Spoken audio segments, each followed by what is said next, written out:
Hi, so I'm here, and we're just going to have an amazing conversation today. I have two amazing people. Between them, they have almost, I don't know, 1,200 volleyball wins, and they've done amazing things as coaches. And I know, like, Tia's like, whatever. And so is Laurie, and that's fine. And I get the coolest pleasure of being able to like chat with them and pick their brains and just be around them. And the cool thing that I don't know that everybody knows is they're longtime friends. In fact, I know Laurie because I was Tia's assistant at Fair State, and that's how I first encountered Laurie in my life. And they're both just gold mines of human awesomeness. So this is what I want to do though, because they're also hilarious. Like even before we hit record, just so much fun. And what I would love to have happen is I want you two to fight over who gets to do this first, but I'm going to have them introduce the other. I'm first. So Don't Shocking. do I it. didn't first, see that coming. Don't do first it. of all, Lori Glass is first of all, you have to know she's like my 2 a.m. chick, right? Like I could call her anytime and I know she'll be there for me. And she's also the one, the problems that haunt you at 2 a.m. Like she's the one I call for those things. Like her wisdom is it's broad and it's also she has the ability to just kind of hone in on what I need to hear and what questions I need to ask myself. So she's that person, and there's probably 100 people that consider her their best friend because she's just that to so many people. I met her in my first months, 6 months of being a coach at Fair State. We met, her team was here for these tournaments, and so we met there. And then we really got to know each other. I was down at the state tournament and sitting next to her and this wonderful daughter that she had, Alicia, this cute little girl with, just big eyes and just this wonderful girl. And I sat and talked to them and just realized like these two women are, well, Alicia was like 8, I think at the time, or 7. But these two people are just old, wonderful souls. And I just, we got to talking. Lori invited me up to visit her in Leland, and I just kept coming for the next 30 years. I just keep going and keep hanging out with her. She's in, I mean, at least a dozen Hall of Fames. She's won so many games. I don't even know how many, This but is where it gets It's ridiculous. it's it's 1,218. I true. looked it up. You were really good right to that It's moment. so I was like, true wow, though. she's gonna Like it play this just straight. I'm like gonna love that no, she plays she's it straight. And because then she's a Hall of Fame coach. She has worked so hard. Like she is a coach that works hard to get better all the time. But even in her retirement, and she's coaching in like little pockets here and there and influencing people, she's still like learning, getting better, asking questions, improving what she does. Like she's just, I mean, it takes what it takes to be great, and she's done the stuff to be great, and she's absolutely great and deserves to be in all the Hall of Fames that she is. So that's my dear friend and one of the greatest people and coaches I know, Lori Glass. okay, good. Now it's my turn because Tia also really enjoys listening to all of her wonderful accolades. But I will say she missed one important note. Our friendship started with a fight. So Why am I not Lori was fighting. surprised? I wasn't. Oh my God, I this is wasn't fighting. amazing. Lori was. I she am was not running surprised by this. she's running a tournament and there was a crazy rule that she inherited and it put us either in the gold or in the silver. If she does it correctly, we should have been in gold. If she does it the way the rule was written, she would put me in silver. Like it was an advantage to lose. Like if I'd have gone out and deliberately lost, we would be in the gold. Like it was that points kind of thing. But my integrity was that I had to do what the tournament rules said. And I was like, you got to know that this is like whatever. Anyway, we go on to win the silver, and then we don't have anything to do with that till we see each other at the state tournament. So it Yeah. started with I don't know who you are and why are you, this is ridiculous, to the state finals. So that's really how it started. Um, Tia is a student of life would be how I would describe her. She is in constant search for more of how I live my life, how I coach my life, how I coach my kids, how I handle the game, how I get better, who's got more. Like I would say that we do that together a lot. And I pick her brain as often as she picks mine. I invite her to come to my camp because I trusted her to give the things, and every time she came, I learned something new, or she was trying something new, or I want to try this with my kids. Let me try them on yours first. Like, it was always impressive to me that she reads books, and she's read this thing, and she went to this conference, and she made that call, and she checked out this thing, and here she is having won a million big GLIAC titles and Elite Eights and the all the things, Coach of the Year a billion times, all the things. Always, just so you know, she does that having the worst team ever in the beginning of every season. Every to year. to Every year. to absolutely crushing it and being undefeated and winning the conference and winning whatever. I never know how she gets there from where she starts, because in the spring, boy, it's all that in a bag of chips. And so I've learned really hard to just like stay with her, because I know they're going to come through and be okay. I have players that work so hard to be better. They're in the gym as we're recording. A couple of them stopped by on their way in the middle of the summer. Right? We have That's great a players. reflection of their leadership. So my friend Tia is somebody I admire, and I also feel blessed to have her in my life. Oh, this is great. I'm so, thank you both for being here. And that was amazing. It went better than I could have ever hoped. I would say this. I tend to be somebody who likes to find patterns. And I think what I would say about both of you is that you both are constantly taking yourselves on. I love that. And I got that phrase from Simon Sinek. I just heard it recently. And he talks about, like, that's one of the things that they say when they hire somebody in the organization, is like, we want somebody who's going to take themselves on. We're going to tool you up for it, but we expect you to take yourselves on. And whether you end up liking working here or not, at the end of the day, we want this to change you. And I can't think of two people that I've just witnessed who take themselves on more than the two of you.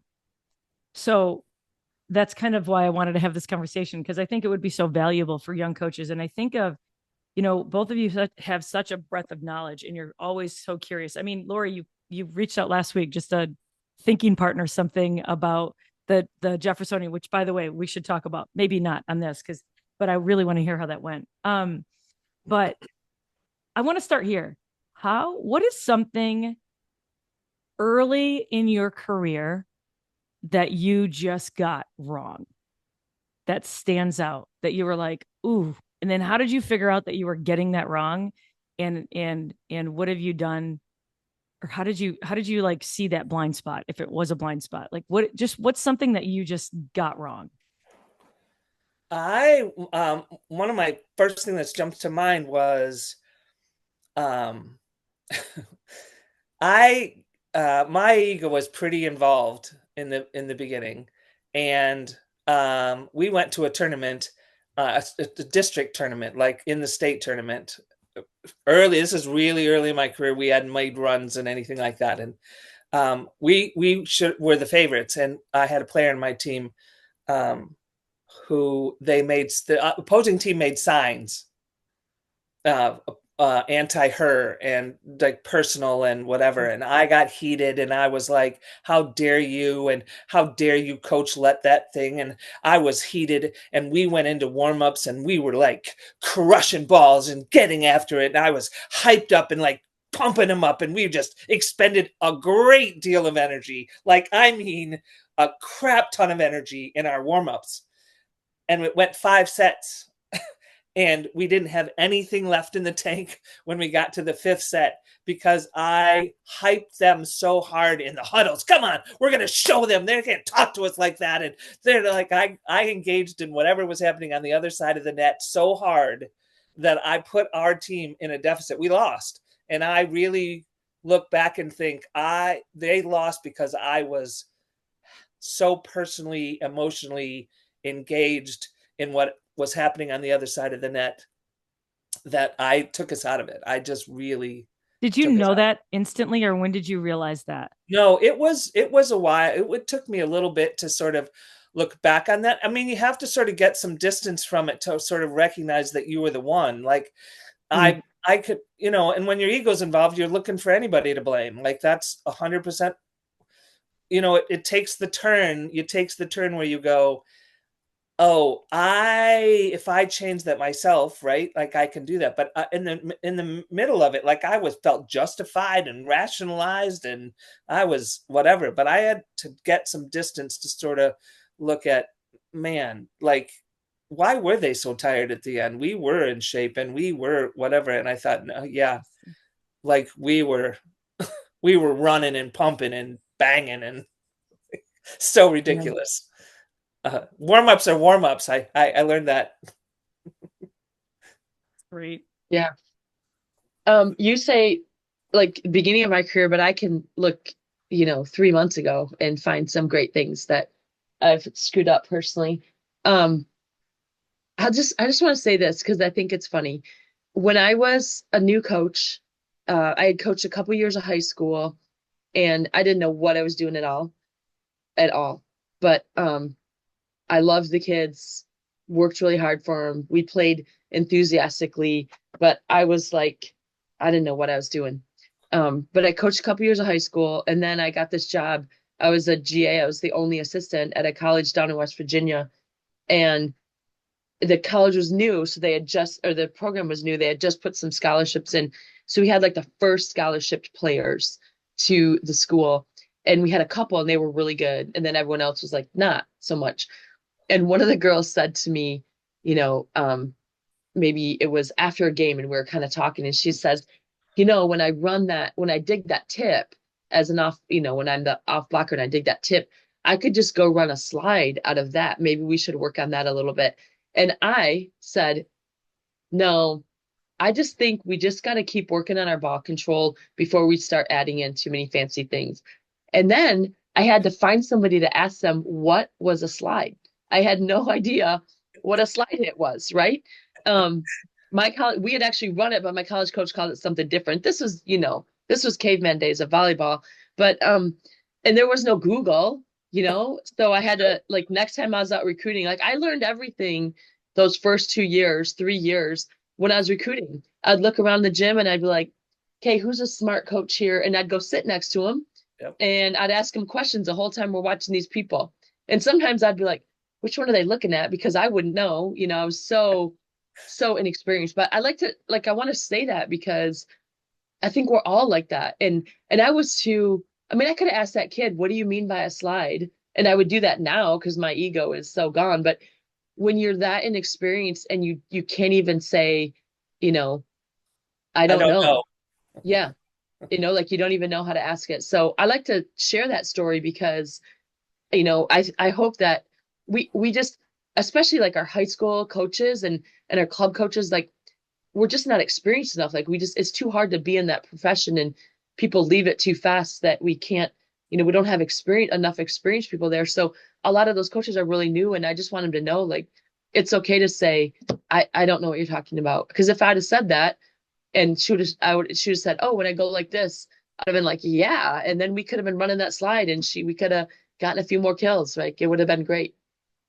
Oh my God, I love that you shared that. I famously share like I didn't know how many timeouts I got for my first game, that I Yeah. coached. And I, I still ask the officials every game. Wait, I get two, right? You say that you ask that question even when you know the answer just to take a break. So do I have one? Do I I still know. have I one forget. left? how many subs You know, are back there? back in that cave. Oh, I have to ask subs every year because I'm like, what did we get? I think we get 15, Your but I don't questions know. are very strategically timed, though. I Isn't that will. weird? I need a Isn't that minute. It's weird? I need a crazy. minute. Yeah. Yeah. No, but I think it's a really key point because I think I've probably talked to both of you about this. I think that, I remember going to my first MIVCO, which is like the Michigan statewide, conference or whatever. And I remember hearing, I don't know, it might have been you, Tia, honestly, talking about offensive systems, really. And it was like in the old, remember across from Kellogg Arena in that like Yeah, fun center? that was And so great. That was right. so great. And there'd be like 750 people around that upstairs. And I remember taking notes. And honestly, now that I'm saying this, I really think it might have been you talking. And I remember like you were saying like a 5'1" or a 6'2". And this is a true story. I was like, 6'2", that's better. 8 people on the court. I mean, I feel like you'd cover more like, and it was so hard for me to figure out, right? Because we just use this lingo and we just sort of assume. And I remember, fast forward till after, I think it was a couple years after I left Central Michigan, and I was doing a clinic, and a coach saw me at dinner in the hotel. It was like a 2-day clinic. And she was sort of beating around the bush. And I was like, do you have a question? And she was kind of, bashful to ask it. And she was like, what do y'all mean when you say pins? And I just realized that I had done to the people that I was presenting to what I experienced. And I think that being able to have you, the Division II National Coach of the Year, by the way, everybody, I know you Right. just rolling your eyes, Tia, but like, it's a big deal. Like having you say that story, like this kid was like, let me do this. And you were like, no, let's just work on ball control. Let me go find out what that means, is huge, because I think high school coaches for sure, and even coaches early in their college career, find themselves in that situation all the time. And so when somebody says that out loud and says, no, it's okay to like not know all the things, I think that's huge, because it's coming from ego and insecurity that you didn't say, what do you mean? Right. Yeah. It's Yeah. so I funny. still have to ask, what do you mean, to people all the time. Yeah. So I think it's probably the most important follow-up question. I'll remember like early in my time at Ferris, I remember like when we would spend like 14 hours in your office planning practice, and very, very slight exaggeration. And I remember there were so many times where we were having conversations, and even if it wasn't just the two of us, and I would have a thought, and then I wouldn't say it because I was afraid that I didn't know jack about anything. And then a little bit later we would settle on this thing that I was right.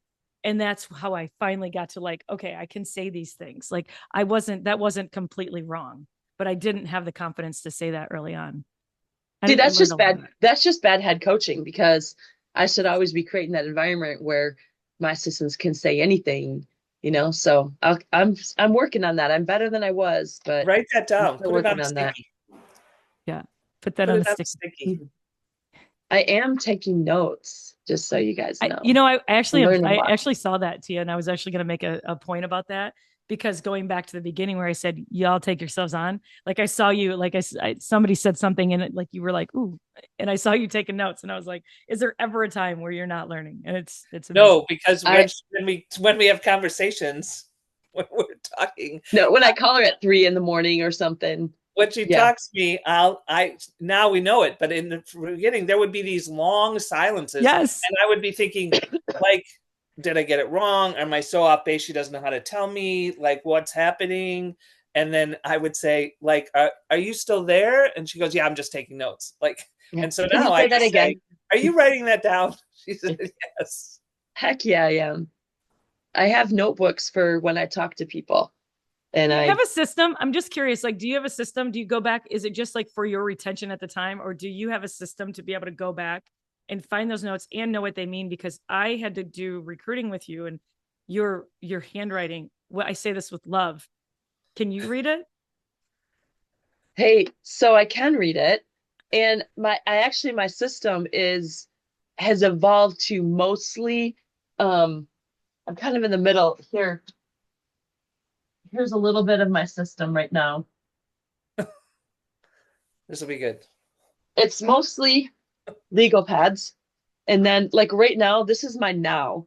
So my team is unique this year in that we graduate a lot of experience. So So we're surprising you would say that. we graduated 7 guys, like for real. Okay, yeah. So what I've done is gone through and my notes, but I've especially, like this is a phone call one. So whenever I'm on the call with, like the smart people that I just call, and I'm like, hey, so how would you handle this? Or I just call and say, what are you working on? What are you doing? What's the most amazing thing in your practices right now? I keep all those in here. And now I'm going through those and trying to find the ideas that are right for this team. And I'm creating a folder for just this team, trying to bring in all those ideas in. And I will tell you, it's like you know, there was a time when I tried to organize it all, like, oh, offense ideas and but it's really just like going to the best coaching clinic when I read through these. It's awesome. I love that. I might steal some of that. Okay, here's a question. Um, this actually tracks with actually where you just sort of took us. How do you and Laurie, how did you, when you were still actively coaching, like think about, like, you're getting ready to go into, we're in June right now, and season starts in the fall, so you got a couple of months. As you're getting ready, like, how do you wrap your head around preparing for an upcoming season with a specific team, understanding that I know, like, it starts in January, right? But like, you still are going to add some freshmen or whatever, Tia. But like, how, whoever wants to start that, how do you wrap your head around, just for like young coaches, like, how do you approach the whole blank canvas that is your upcoming season? Well, I, being from a small school, have some idea. I'm not recruiting, and I know kids more intimately than Tia has those incoming kids that she's learning about. Um, I spend a lot of time thinking about us. I mean, just on the lake, in a boat, talking to friends, um, about who are we, and what do I see are going to be our challenges, and what do we need to sort of focus on, like, as a group, that's going to make a difference. This is where my theme stuff starts to percolate, in the summer, about, like, yeah, we lost 7 kids. I also experienced that. Well, actually, I quit coaching after I lost 7 kids, but Didn't help that it was the entire team except for like but one I or but two. I have graduated 8 seniors before, and so when there's a loss of leadership, how am I going to develop leaders? Like, who am I looking at that are going to have to be in those spots, and what are some things or challenges they're going to have, and then how do I address that sort of globally within our team to sort of move us in that direction while giving specific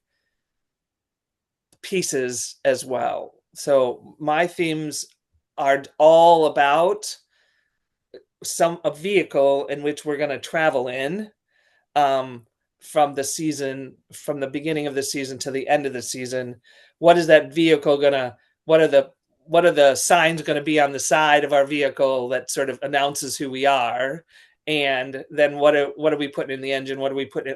How are we going to move, and getting an idea about that, before we even start the season. I mean, we do camps and we do skills and we do that thing, but I spend a lot of this time thinking about them, and thinking about, what we lost, what's coming up, what are the challenges. Do I have, followers, or do I have leaders, or do I have 8 leaders? Do I have some really young babies and some really old babies, and I got to figure out a way to make those guys work together? Like, I just think a lot about them, and then that always leads me to a vehicle.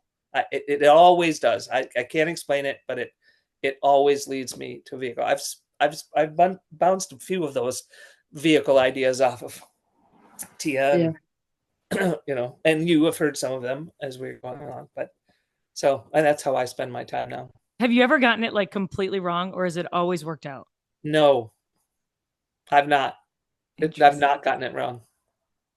Huh. I can't. I really cannot explain it to you. But when I hit it, I know it. It gives people. When I talk about it, people like get like feelings about it. But it really, it's organically comes from the amount of time that I spend thinking Right. about who we really are right now, You know, the and one who that I stands want out us. for me is the Alicia senior year. Was that the Eye of the Tiger? Yeah, Yeah. And then how that whole thing ended. Tia, do you remember you and I were sitting at we were at Western Michigan, and we Yeah. were sitting in the end cap. We may have passed a post-it note or two on to somebody on the bench. I'm not going to say that public. I mean, I think the statute of limitations is gone, but, and that was yeah, a five setter. Did you guys go down 0-2 in that one? we And did. then came all the way back, and Alicia had like 45 kills. The same thing happened to her, her senior year at Penn State. And Yes. Tia and I were sitting in almost the exact spot at the end cap in San Antonio, right? Yeah. And it was just like down 02 to Texas. It was so cool. But the Eye of the Tiger was the one that I think I remember most because it like the state final played out kind of perfectly. Do you want to talk a little bit about that before Tia goes into her process? Well, so we had lost the previous year, and then the previous year before that, to Battle Creek St. Phillips, who are the Tigers. And we had spent a lot of time, thinking about winning different games and different things and tournaments and whatever. And we're at our senior year, and we haven't won that state title. And so I just said, we don't. It does nothing else matters, but how do we beat Battle Creek St. Phillips? Like And like everything that we do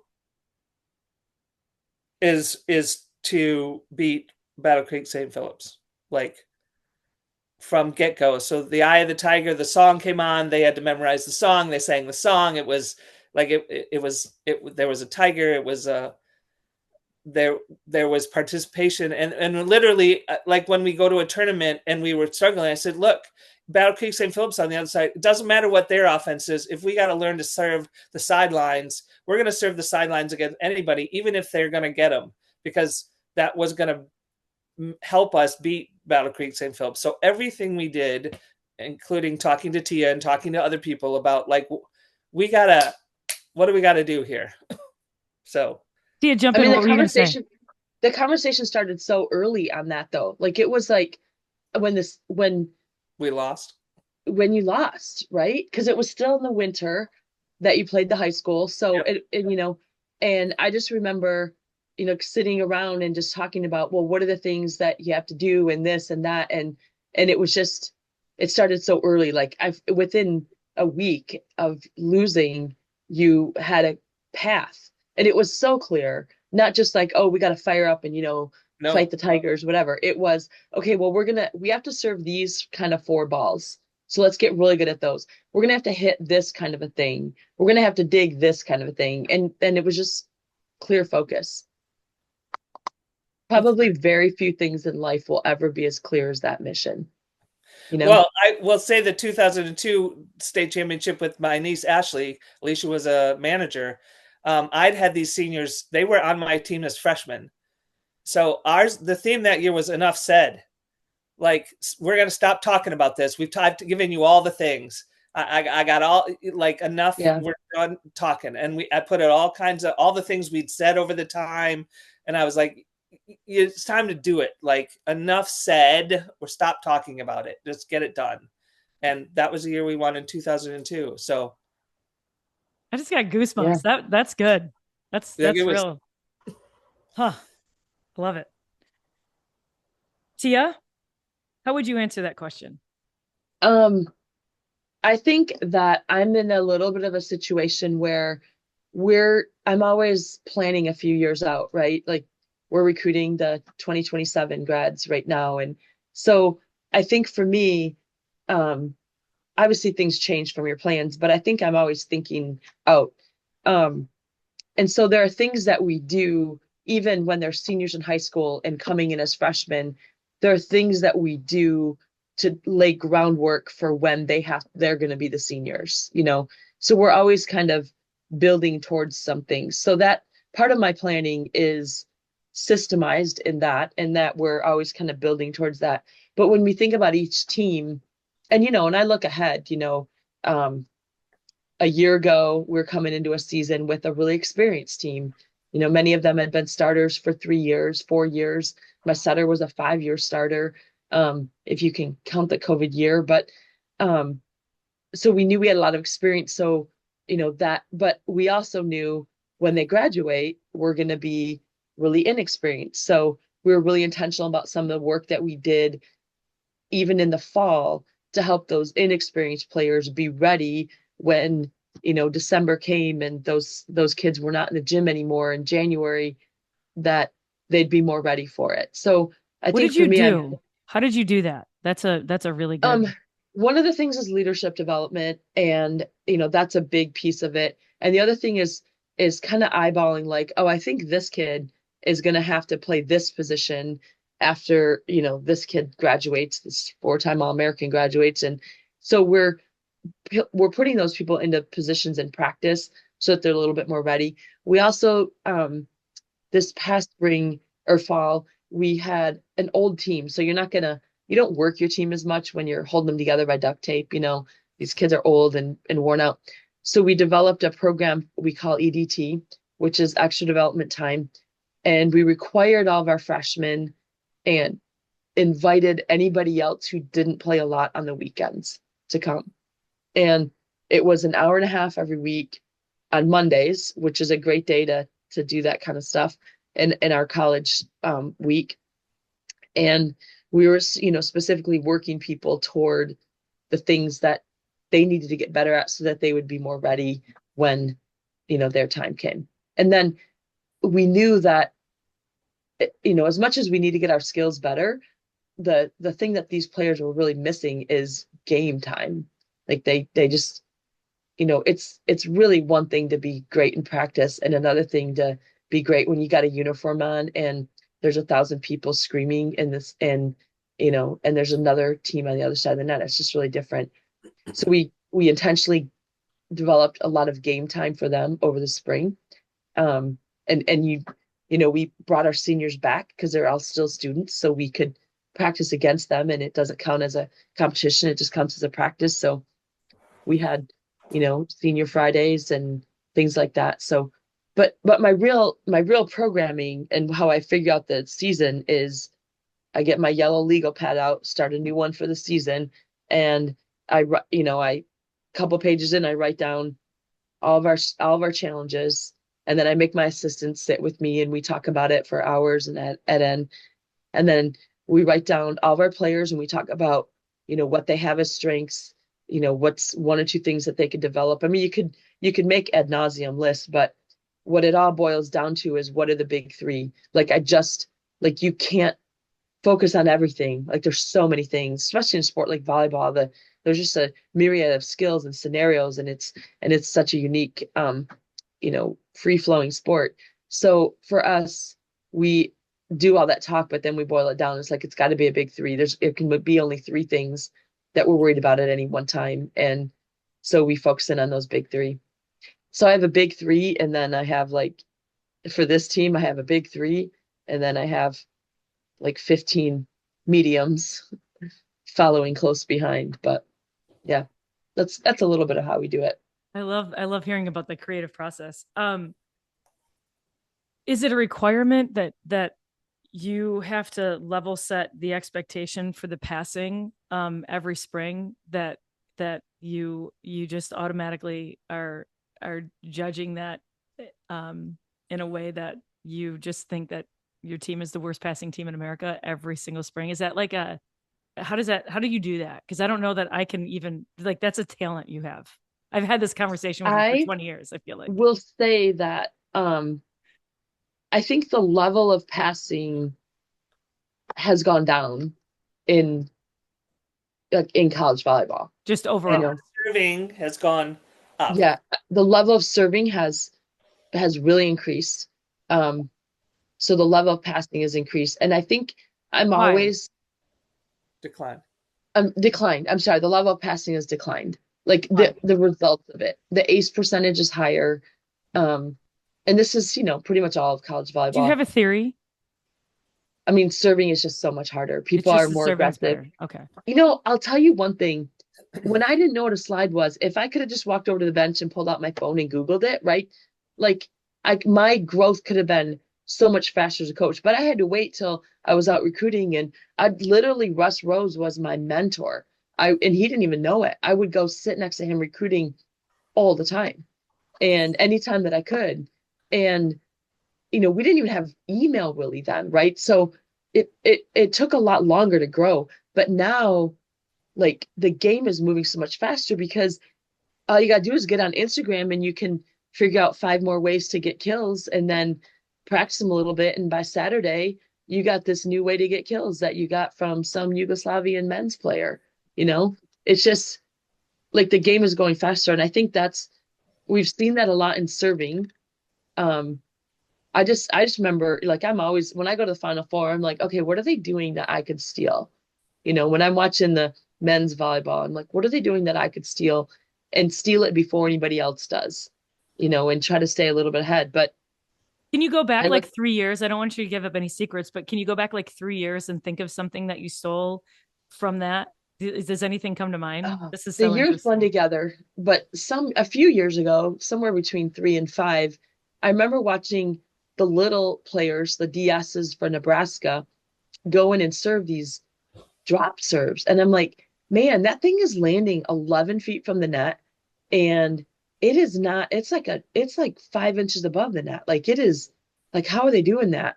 And we came back and I was like, we got to make that happen. So that was probably like 7 years. My years blend, but that was very specific. Like, okay, we got to do that. That's the hardest serve in volleyball. That's So Things like that. I want to say I give her a hard time about that whole in the spring she's I the do worst too. passing. I It's mean, my favorite it's thing. sort of a joke, but I will say They though are bad. that You it watched us, is didn't you? should it so when when she says that, you would think she was a pessimistic person. Yep. But what I think she does is tries to undershoot what she thinks they're capable of and then spends all her time trying to fill them up. I, Like it I, isn't yep. I right? Like it's agree. a Yeah. It's I a gotta call jump to in. action. I give her a hard time about this, but I feel like it's one of your superpowers, Tia. I think that you have the ability to really like you want to make sure that you're never complacent. Your team is never complacent, and I think that that is why you've been able to attain or sustain this level of consistent success is because of that conversation that we have every single spring, yep. where you're like, Yeah. and I'm like, it seems Okay. like we just had this conversation a year ago and you were in, whatever, and you were in the, Sweet 16. And then, oh, you're going to be 34-0 going into the, whatever. And so I do think that it's a superpower. I really do. I just love giving you a hard time about it. I do too. I I will enjoy say, I think the hardest, I think most people aren't consistent because they get caught up in success. What did we used to call it? The corner office mentality, right? Like people do things and they reach a level of success and then they relax. Like, oh, I'm here. You see it in some recruits, right? They spend their whole life trying to, their whole volleyball life or athlete life trying to get recruited. And then they go on all these recruiting visits and they take the picture in the jersey of the school. Oh, I'm so cool. Look at me. I committed. And then they put their little commitment thing out and they're like, shoo, and they chill. And they don't know, like, your work just started. Like getting recruited, that's the easy part. Being good in college, that's like tough, yeah. right? And you see that all the time. And I think that's what trips up a lot of us is we are like, oh, we feel like success or accomplishment is a destiny, and it's really just a stepping stone to something else. And yeah, so I would agree with you. We're not a team that's going to be complacent. Yep, for sure. Yeah. And I Because think they're it's led one thing by to a say coach that. who's not complacent. Oh, go ahead. Say that again, Laurie. Because they're led by a coach who is not Right. complacent. Well, Yeah. that's the thing. Is because I think you can say that, but to have seen you over the years, excuse me, over decades, live that out. Yeah. It's a whole like there's a whole different energy when it comes to your level. And some of my favorite coaches share that. I mean, one of the coaches that I've talked to both of you about is Shannon Wells at Virginia, and that's exactly her. There's just zero complacency whatsoever. And Colleen Munson at Western, zero complacency whatsoever. And so, but it's again, it's one thing to say that, and it's another thing to live out. And I don't know anybody that lives that out better. I really don't. Right? So I agree. like I give you a hard time about it, but it's like it's Yeah, something you I do. absolutely admire. In Yeah. the beginning, though, when it first started, I I didn't really was know. worried for her. Yes, Like, let's oh, do. like how can I help? I feel worried. Now I go, oh, Tia's sort of just restarting her world, Yes, same, and then I'm not as worried. same. But you should be. No, You should be worried. no. I'll tell you though, we have people that, yeah, for the most part, we have players that rise and you know, we're often not very good and they work hard to make themselves better. Yeah.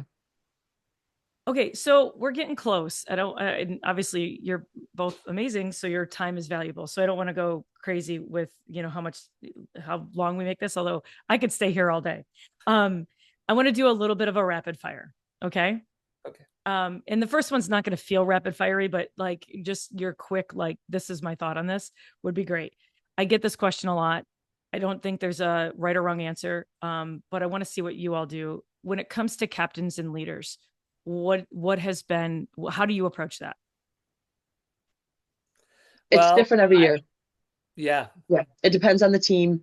It depends on who the players are. I will say that you never go farther than your seniors take you. So whether they're the captains or not, the seniors are going to determine or inhibit the growth of the team. So I think you develop your seniors from the moment that they step on campus. I want to follow this up, Tia. I just had somebody tell me, I don't even remember who it was. It's a high school coach who said that they had heard you say once, if you have bad leadership, that's on you as a coach. Wow, Can you 100. just repeat that in your way? Yeah. Yeah, like I don't ever want to be, we go to the AVCA convention after the season and you run into all these coaches and it's just like, how was your season? Is what you say, right? While you're trying to remember their name. And they're they're always like, oh, we shouldn't really have good leadership. And I was like, I never want to be the one that says we didn't have good leadership because that's me. I'm the coach. Like I'm the leader. So I'm not going to be like, our leaders were terrible because I'm just like, it's all on me. So, we're very intentional about developing the leadership. Like literally when they're seniors in high school, before they come here, we are meeting, we're talking, we're asking them to read things, and it's on their own time, but they do it and because they want to be great. It's why they come here. Love it. Yeah. I love it. Laurie? Well, depends on what part of you're talking about captains. So a lot of people feel like the captains are the one that go up and do the coin toss and get to do the things. And I that is always seniors. If I have 7 seniors, 7 kids walk up to the thing. If I have 5 seniors, 5 seniors walk up to flip the coin. Like that's an honor and not doesn't really require leadership. So if I want to honor the seniors for their things, I let that happen. If I'm talking about who's the floor captain, it's going to be my best communicator. It's going to be the kid that I communicate well with, that communicates well with others, right? And so I don't care what grade you're in. I need somebody that can sort of be that. And I'm thinking about that all the time. But within our thing, I think my goal as a high school to people is to develop leaders, like not the leader, to develop leaders. So we spend a lot of time talking about I believe you can lead from wherever you are. So if you're on the bench, how are you leading? If you're in the huddle, how are you leading? If you're not, if it's an out of season activity, how are you leading? Like we have conversations about uh, leadership from wherever you are, and I think that's an important skill to be giving high school kids to go on to whatever they decide to go on. And not everybody goes on to play college, certainly from my tiny little school. So I want them to be leaders in the boardroom and in the classroom and in the business office and in the law school. Like I want them to have skills. And so I think I spend a lot of time just developing those skills and talking about them. Love it. All right, here's one. Hardest piece of feedback you've ever received from a player.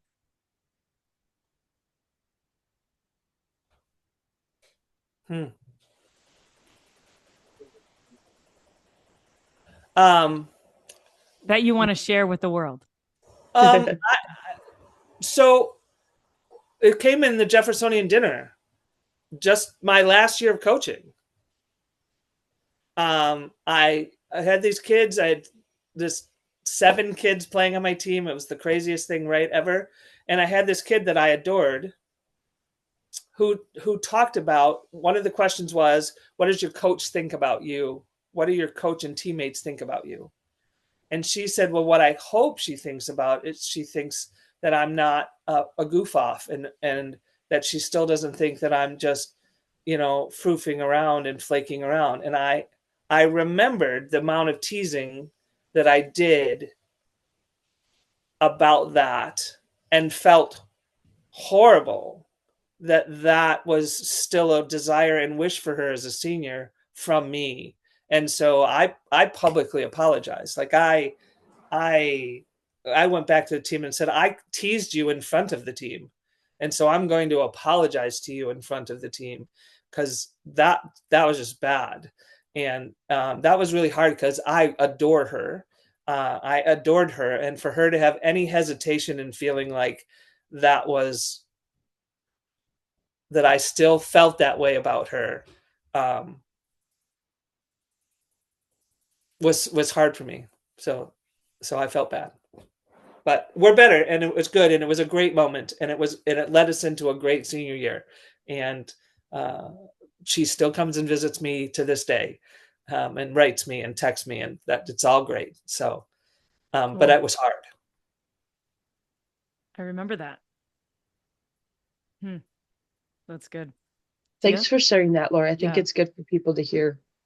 Um, I think that any feedback is, I mean, who likes it, right? So it's often hard. And you try to prepare yourself, and I would just say, like, I think this is one of the weaknesses of us as coaches. Like, those of us who go into coaching tend to be like, we're the doers and we're the getter doners and we're the drivers. And so we're not usually the, hey, tell me what I need to do better is, because we're thinking about it all the time. So I think any feedback is, or any negative feedback, of course, is difficult. Um, I honestly try to ask for it a little bit, and I try to think of it all ahead of time. Like, I try to have figured out as much of it as I can, so that it doesn't take me by surprise. And then I've learned to just say, wow, can I think about that and get back with you? Because I know I don't handle it really well. So I think that's the first thing to say. Um, to put a little pause in there, and just, it just allows you to hear it a little bit better, and then follow up on it for sure. I think long ago in my coaching, we have these banquets or whatever, the seniors talk, and one of the seniors who I'd spent so much time helping and spent a lot of time with, she was giving a little senior speech, and she's saying thank you to these people and her parents, and da da da da, all these people. And then right at the very end, she goes, oh yeah, and thanks to Tia for this great opportunity, or something like that. And I just remember thinking, wow, like, I gave so much time and effort and energy to her, and it didn't really impact her. And she just barely remembered to say thank you to me. Not that I need anybody to say thank you, but to me, it was like a signal of, what I'm doing. I need to do it. I need to be more involved in depth in the relationships. Um, I'm good at getting things done. I can make lists and check them off, and I'm good at leading big groups, but I'm not always good at that golden retriever side of, we're just building relationships with people. So I started scheduling in time, and my coaching became like so much more fun. And because I was building more relationships, and I'm still not good, like, there, none of my players I'd be like, oh, she's highly relational, but they know I love them, and I listen to them. And when they walk in the office, I set everything down, take off my glasses, and turn towards them, because it's my favorite part of coaching. But the task can get in the way of that sometimes. So it wasn't feedback that she necessarily gave me, but it was a signal that she gave me that what I was doing was not in line with the impact I really wanted to make as a coach, which was to help these women, grow into who they're supposed to be and who they're called to be. Wow. I think, and that just underlies the fact that you so take yourselves on, both of you, like that you drew that conclusion. So many people would have maybe just missed that completely, because it was in a signal. It wasn't direct. And I think that is such a testament to, your continued success. I just want to thank you both. I mean, like I said, I have 1,000 more things I could pick your brains about, but I think that, for coaches who did watch this, that are young in their career, and even not, like some of those coaches who are taking themselves on, who got drawn in because of your amazing. I just love this because, like, I know of your friendship, and I know of both of you individually, and I know, like, I'm like, what, this would be like a total, like, play in the sandbox kind of thing. And it was. So I just truly want to thank you both, because this is a gift to so many coaches that we will none of us will maybe know about most of them. So that's all. That's all. I just got to say thank you very much. Well, thank you. I love it, and then two of my favorite people. So I did when you text. I'm so excited. I was like, yeah, so am I. Like I can Yeah. just get myself in the room. That would be great. Fantastic. Yeah. And Tia's on her way up here this week. So Okay, is this the Can't week? wait. yes, Yeah. Is okay. I'm gonna be in San Yeah. Antonio, but if we We'll maybe we text can you. maybe we can do something where we like I'm in San Antonio and we just get that room like wired up, and then we could just do like a sandbox session via Zoom, so we'd have it recorded with you all. That would be really fun. We'll talk about it. We'll talk about okay. it. Yeah. Yeah. All Into right, I'm it. going to stop recording before I hang up. Thank you again very much from the Thanks. bottom of my heart.